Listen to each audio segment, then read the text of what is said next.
बिस्मिल्लाहिर्रहमानिर्रहीम। अस्सलाम वालेकुम स्टूडेंट्स। आज का हमारा टॉपिक है सेंट्रल नर्वस सिस्टम, जिसे मरकज़ी निज़ाम असबी भी कहते हैं। ये बहुत ही इम्पॉर्टेंट टॉपिक है आज का हमारा। सबसे पहले इसके तारुफ या इंट्रोडक्शन की तरफ चलते हैं कि मरकज़ी निज़ाम असबी होता क्या है। मरकज़ी निज़ाम असबी दिमाग और हराम मगज़ पर मुश्तमिल होता है। मरकज़ी निज़ाम असबी इरादी जिस्मानी अफ़ाल की हदबंदी कर रहा होता है और इन्हें एक ऑर्गेनाइज सूरत में एक सूरत हाल के मुताबिक मुरतब करता है और इसके जो तमाम एक्टिविटीज़ हैं और इसके तमाम अफ़ाल हैं उनको मुनज़्ज़म या ऑर्गेनाइज सूरत में ये रखता है। नेक्स्ट आ जाता है ब्रेन या दिमाग। इंसानी दिमाग जो है बहुत ही नाजुक होता है और पेचीदा मशीनरी है। आप देखते हैं कि आपका दिमाग हर वक्त चलता रहता है और बहुत सारे इसमें काम जो हैं वो बेक वक्त भी चलते हैं।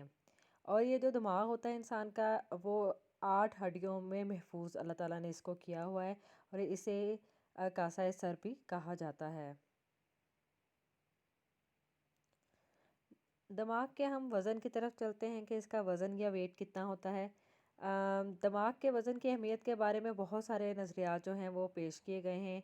क्या जो है दिमाग का वज़न का ताल्लुक़ ज़हाना से है, तो इसी नज़रिए के तहत आज भी मर्दों को ज़हीन और औरतों को निस्बतन कम ज़हीन समझा जाता है। क्योंकि अगर हम इसको फॉर एग्ज़ाम्पल मान भी लें इस नज़रिए को, तो हाथी और व्हेल मछली को सबसे ज़्यादा ज़हीन होना चाहिए। इंसानी दिमाग का वज़न जो है मर्दों में 46 औंसेस और औरतों में 44 औंसेस होता है। जबकि हाथी का दिमाग का वज़न जब किया गया तो 10 पाउंड और व्हील के दिमाग का वज़न जो है वो 14 पाउंड निकला। इसलिए ये नज़रिया कि ज़्यादा वज़न का दिमाग जहानत की निशानी है, गलत साबित हो गया। तो जिस्म और दिमाग के वज़न का तनासुब मद्देनज़र रखकर ये नज़रिया पेश किया गया कि दिमाग और जिस्म में जितना ज़्यादा तनासुब होगा, इतना ही कोई इंसान जो है वो ज़हीन होगा। ये नज़रिया भी काबिल कबूल नहीं रहा, क्योंकि इंसान, बंदर, चिंपैंजी जो हैं उनके जिस्म और दिमाग का वज़न का तनासुब तकरीबन बराबर होता है, मगर सब एक जैसे ज़हीन तो नहीं होते।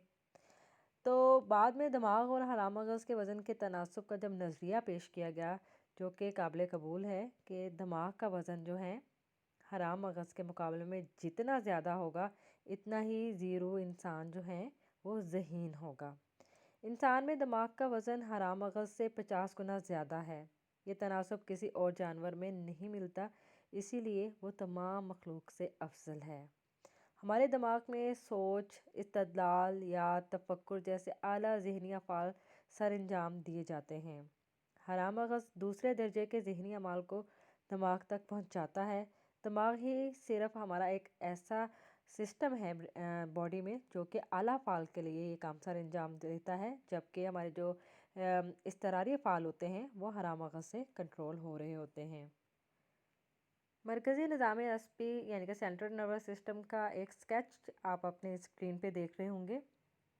ये अगर स्केच से आप पढ़ेंगे तो आपको बहुत ही इजीली तमाम इसके पार्ट्स और इसकी जो है हेडिंग्स के बारे में समझना आसान हो जाएगा। तो मेरा मशवरा ये है कि इसको आप अच्छे तरीके से ज़हनशीन कर लें, ताकि आपको पता चले कि हर स्टेप बाय स्टेप हमने किन पार्ट्स की तरफ जाना है।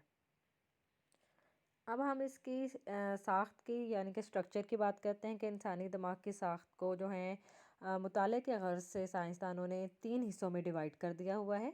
बलाई दिमाग, जिसे फोर ब्रेन कहते हैं। सेकंड है मिड ब्रेन, जिसे वस्ती दिमाग कहते हैं। और थर्ड है हिंड ब्रेन, जिसे ज़ेरी दिमाग भी कहा जाता है। तो ये 3 पार्ट्स हैं, इनको हम स्टेप बाय स्टेप पढ़ते हैं और इनके अंदर क्या फंक्शंस होते हैं इनको डिटेल से हम लोग रीड आउट कर लेते हैं, समझ लेते हैं। इस डायग्राम से आपको जो है ब्रेन की फंक्शनिंग में आसानी होगी देखने में कि फोर ब्रेन और हिंड ब्रेन और मिड ब्रेन किस तरीके से 3 हिस्सों में डिवाइडेड हैं। तो सबसे पहले हम बलाई दिमाग यानी कि फोर ब्रेन की डिटेल के बारे में जानते हैं कि वो क्या है। ये बलाई दिमाग जो है वो मरकज़ी निज़ाम असबी का सबसे अहम हिस्सा है।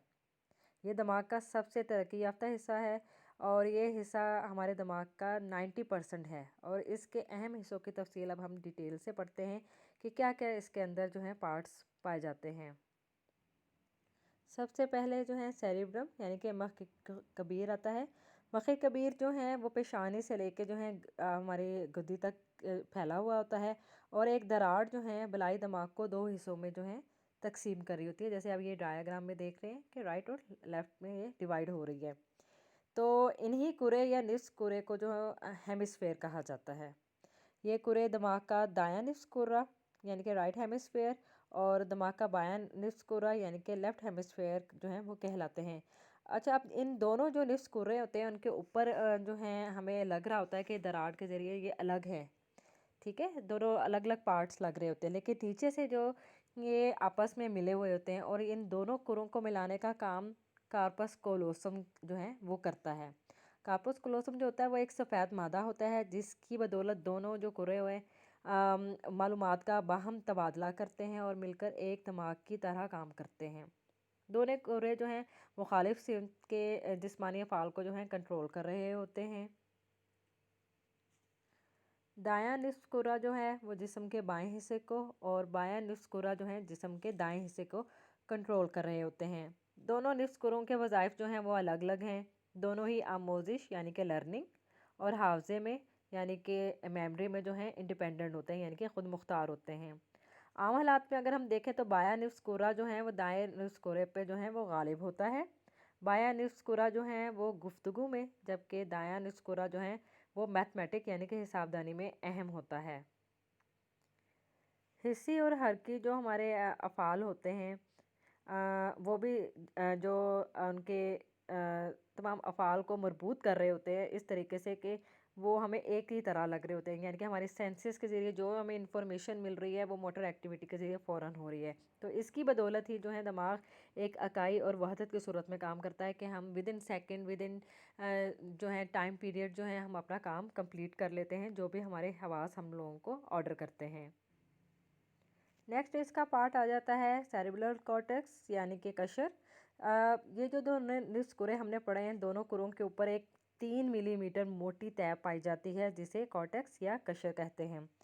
अब जो कशर होता है वो ग्रे मैटर से बनी हुई एक तह होती है और इसके अंदर तमाम जिस्म के हमारे हिस्से और हरकियाँ साफ मौजूद होते हैं और इंसान के इल्म जहानत और तजर्बात जूँ जूँ इजाफा होता है कशर की जो तहें हैं वो इतनी ही गहरी और मोटी होती चली जाती हैं।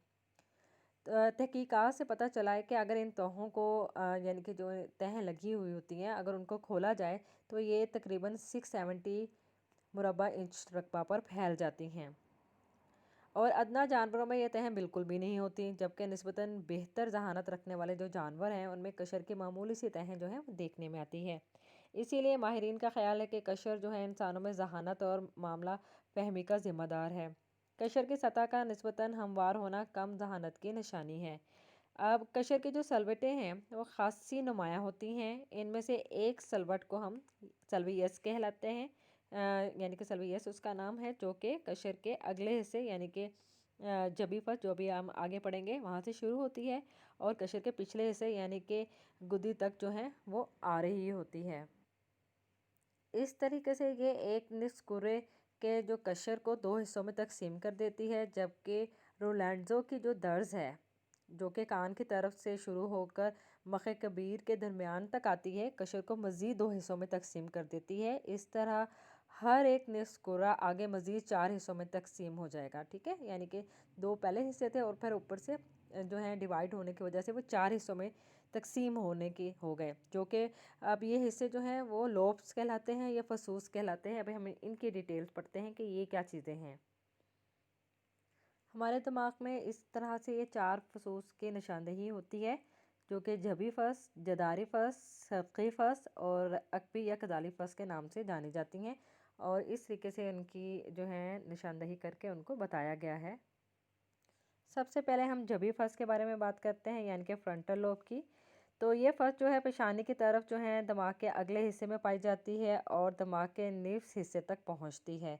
जबी फस में जो है वो मोटर एक्टिविटीज़ जो हैं वो हमारी पाई जाती हैं, यानी कि हरकी रकबा होता है और हरकी कशर का जो ऊपर वाला हिस्सा है वो जिस्म के निचले अज़लात और हरकी कशर का निचला हिस्सा जो है जिस्म के बलाई अज़लात की हरकत को कंट्रोल कर रहे होंगे। जबी फस में हरकत के रकबे जो हैं वो जिस्म के अज़ा के तनासब से नहीं हैं। कई बड़े अज़ा छोटे हिस्से से और कई बड़े छोटे अज़लात बड़े हिस्सों को कंट्रोल कर रहे होते हैं। फॉर एग्ज़ाम्पल जैसे हाथों और टांगों के अज़लात के लिए जबी फस में थोड़ा रकबा है, जबकि होंठ, आँखें, नाक और पेशानी वगैरह की पेचीदा साख्त के बायस कशर में इनके कंट्रोल का रकबा ज़्यादा होता है। जबी फस में कोई रकबा नाकस हो जाए या तबाह हो जाए या खुदा न खास्ता काट दिया जाए तो मुतल्लिका अज़ू या अज़ा जो हैं वो हरकत करने के काबिल नहीं रहते। इसके बाद आ जाता है जदारी फस। जदारी फस जो है वो जबी फस के बिल्कुल पीछे पाई जाती है और इस फस का ताल्लुक हिस्सी रकबे यानी कि हमारे 5 सेंसेस जो हैं उनसे होता है। ये फस जो है जदारी फस में कशर के ऊपर के असाब जिस्म के निचले अज़लात और कशर के निचले असाब जो हैं जिस्म के ऊपर वाले अज़लात से मुंसलिक होते हैं। हिस्सी रकबे में जो है अज़लात के साइज़ और वज़न का ताल्लुक देखने में नहीं आता। जदारी फस का कोई हिस्सा तबाह हो जाए तो फ़र्द जिस्म के मुतल्लिका हिस्से में हिस्सी तजर्बा वसूल नहीं कर सकता। सर्दी, गर्मी, दर्द, लम्स का एहसास भी यही फस जो है वो वसूल कर रहे होते हैं। अब बात करते हैं सतही फस की। ये फस जो है कनपटियों के ऊपर जबी फस के पीछे वाक़या होता है। इस फस का ताल्लुक जो है सुनने, सूंघने और चखने के अफ़ाल से होता है। दोनों कानों से बराबर तादाद में असाबी रेशे जो हैं सतही फस तक जाते हैं। अगर इस फस में ख़राबी पैदा हो जाए तो फ़र्द बहरा होने के साथ साथ जायके को महसूस करने और खुशबुओं में तमीज़ करने की सलाहियत भी खो देता है। लास्ट में आ जाता है अकबी या कज़ाली फस। अकबी फस जो है दिमाग के पिछले हिस्से में गुद्दी से जो है ऊपर पाई जाती है। इसके ऊपर जदारी फस होती है। कज़ाली फस में बसरी रकबा पाया जाता है। आँख के जालदार पर्दे में मौजूद जो हमारे हिस्सी अख़दात होते हैं, रोशनी की जो लहरें वसूल कर रहे होते हैं, इनका तासुर जो है कज़ाली फस में ही पहुँच रहा होता है। दिमागी रकमों की वजाहत के लिए ये एक टेबल बहुत ही अच्छा है। इसकी मदद से आपको पता चल जाता है कि कौन सी फस कौन कौन से अफ़ाल जो हैं वो सर अंजाम दे रही है। अब हम बात करते हैं बलाई दिमाग के वज़ाइफ की कि ये जो बलाई दिमाग है वो कौन कौन से हमारे फंक्शंस जो हैं वो सर अंजाम देता है। जैसा कि हमने पढ़ा, मोटर एरिया इसके अंदर होता है यानी कि हरकी रकबा, हिस्सी रकबा होता है, बसरी रकबा हमारा इसके अंदर है, समी रकबा इसके अंदर है, हमारे जायके सूंघने का रकबा इसके अंदर होता है, हमारी गुफ्तगू करने से रिलेटेड तमाम इंफॉर्मेशन जो है वो इसके अंदर स्टोर हो रही होती हैं। तो ये ब्रेन ही है जो कि तमाम इंफॉर्मेशन हमारी स्टोर कर रहा होता है। स्टूडेंट्स, आज हम इसके सिर्फ फर्स्ट पार्ट ऑफ ब्रेन का ही बारे में पढ़ेंगे ताकि आपको अच्छे तरीके से इसके पार्ट्स, इसके फंक्शंस, इसके जो हैं तमाम एक्टिविटीज़ के बारे में पता चल जाए। इसको अच्छे तरीके से जो है पढ़ें। आपको आई होप सो आज का जो टॉपिक इंटरेस्टिंग लगा होगा।